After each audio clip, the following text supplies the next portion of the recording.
I cried. Cried to the hospital, cried till I got to the hospital, because I'm like, what would I do without my father? I received a phone call from my mother stating that my father was in a car accident. I know I felt a hit. And I try to catch myself. This side here is not moving. I know it's not moving. My whole side is feel kind of numb, wasn't moving. You know, I feel my mouth is kind of funny, but I still can't tell you what it is because it never happened to me before. I hear knocking on the door, bam, bam, bam. And I look like this. When I look, I see there's a cop on the side of my truck. Her recognition of the fact that he was having a stroke was critical. When someone has an ischemic stroke, where there's a blocked artery in the brain cells are dying every minute. And it's been estimated that almost 2 million neurons are dying every minute that someone has a stroke. So the fact that she saw it quickly and said, this is, I know what this is, and we need to get him to the right places, was really, really important. It was a sad day. I didn't want to lose my father. I was so scared. I never had something like that impacted anyone so close to me and my family. Based on his imaging and based on his examination, we knew that he had a very large clot. So the blockage was in a major artery affecting really half of the brain on the right side, very severe symptoms.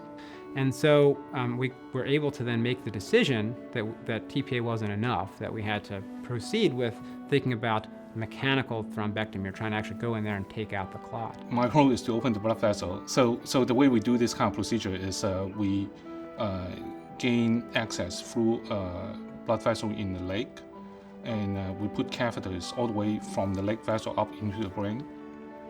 We can see where the blood clot is, and we deploy a device called a stent retriever.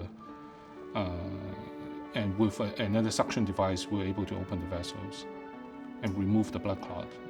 It was a 50-50 chance. The doctor said, anything can happen. So we all, in the waiting area, more family came, and we all were just waiting and waiting. Then the doctor came out, and he said the procedure went well. Well, the doctor says when he said he got everything, he said, you're a lucky guy.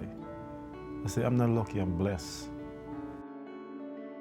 Thankfully, and this is really related to the therapies that he received, both the TPA and the thrombectomy procedure, he's made really what I think is a remarkable recovery. He's